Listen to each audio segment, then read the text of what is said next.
Ladies and gentlemen, the man Jimmy Doolittle, called the greatest stick and rudder pilot in the world, the man Chuck Yeager said was the best pilot I ever saw, R.A. Bob Hoover.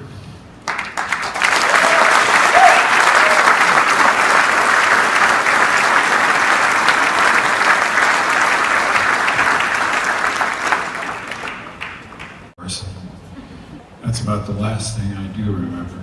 But Bob, you were there in my head and in my heart, telling me the right thing to do, as you have for many other aviators throughout your long career.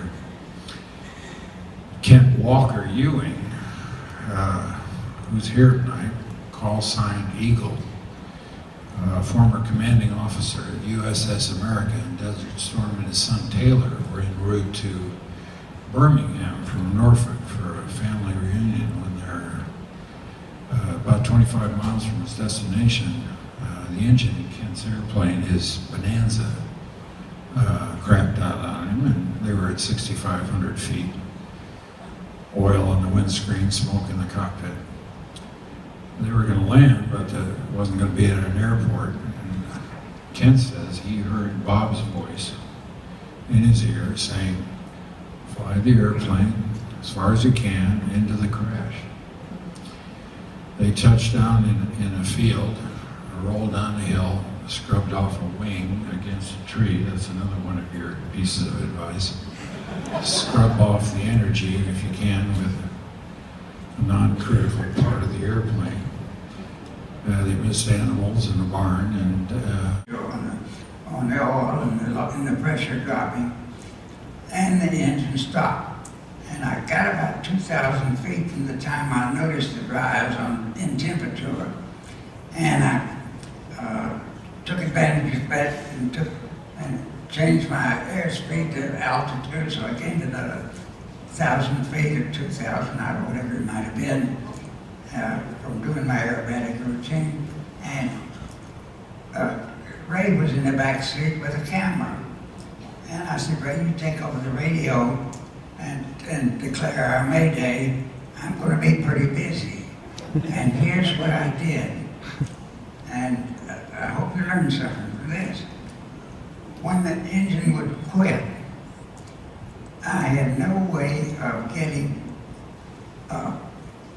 in my oil pressure, but I could keep the engine, get it started again, so I pushed the primer and gave it a squirt of fuel that couldn't go to the engine otherwise once it had quit.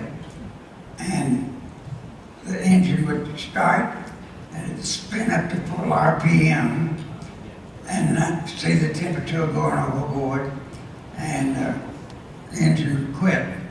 And so I kept milking the mouse, if you will, to get it back to the I was hoping for Long Beach, but they had a little strip there on the coast, and it was only 2,000 feet long, but it was loaded with cars when I could see it from a distance.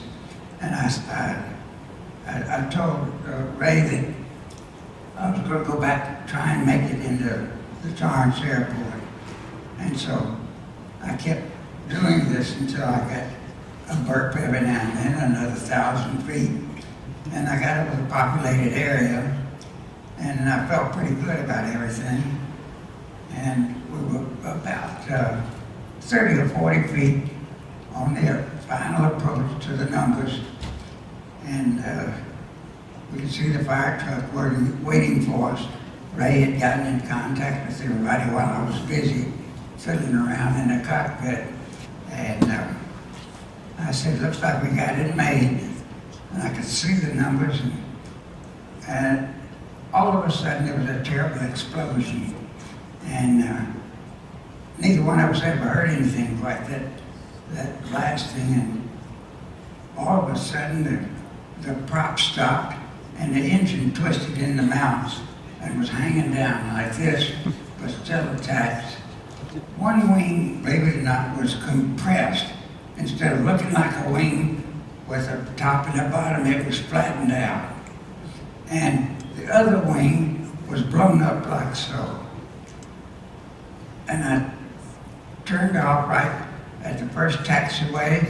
The fire trucks were waiting there, and the fire that had come with the explosion, just no wind, and it was going straight up.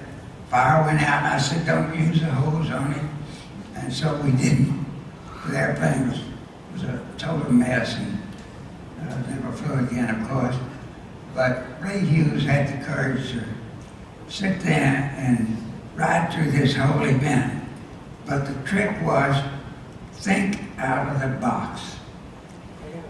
When you have an emergency, it's great to be religious and say a prayer and say, please help. Please help me, dear God. But before he can answer, you're dead. I've got to tell you, I've been where this dear friend of mine right here was. And I'm looking at it and I think I've got about 10 seconds left before I'm going in. And I thought, well, it's going to be over with real quick. But I'm going to fly the blooming thing until it hits the ground. And I did. Thank goodness he did. And it has saved many lives. And if that little thing I've just said about it could help you too. But there are lots of little things that most people never think about. But in the kind of flying I've done, it's not because I was any better than anybody else. It was because I had assignments that gave me high-risk programs and made me think out of the box and what would I do if. And so I've always had a little backup up here. What I'm going to do if this happens or that happens. And I think each and every pilot that flies ought to think about those kind of things. I'm going to change subjects on here for a minute. Has anybody announced about Neil Armstrong's two sons who are here tonight? No. Mark, could I get you and your brother to come up here for a minute? Or at least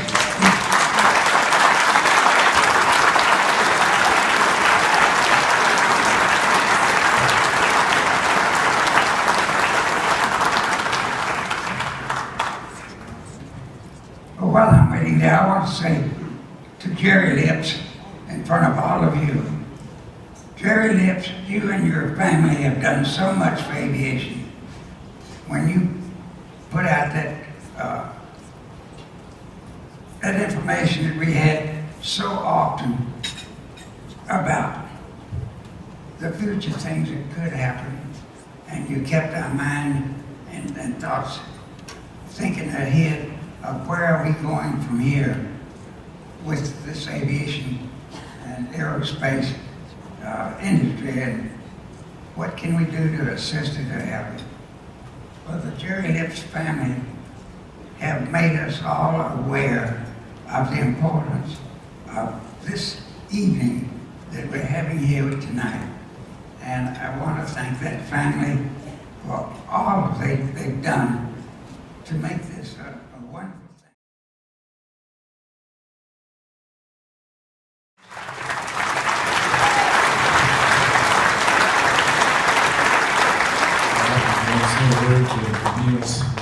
Mark, take the mic and introduce your brother. Is it on? That's Mark. I'm Rick. Thank you, Bob.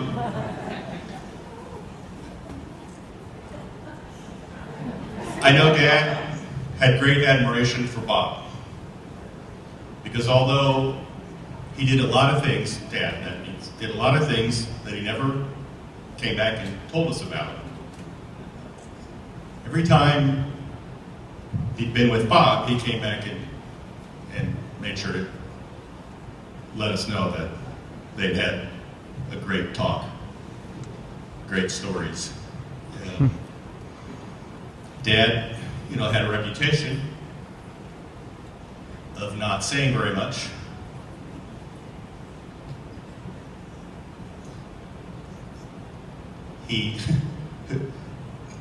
Whoever gave him this reputation never asked him any questions about airplanes. Because if they had, they would have gotten hours of discussion.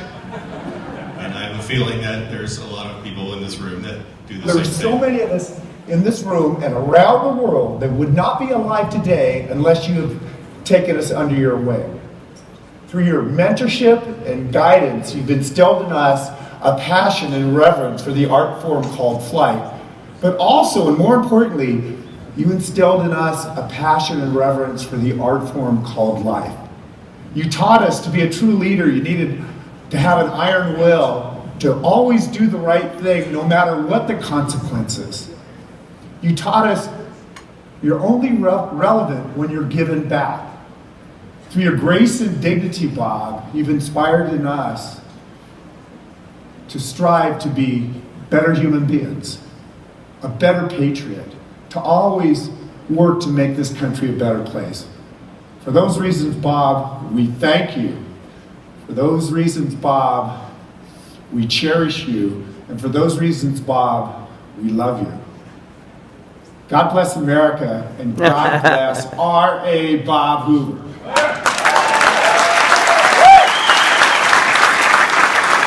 Appreciation of all you've done for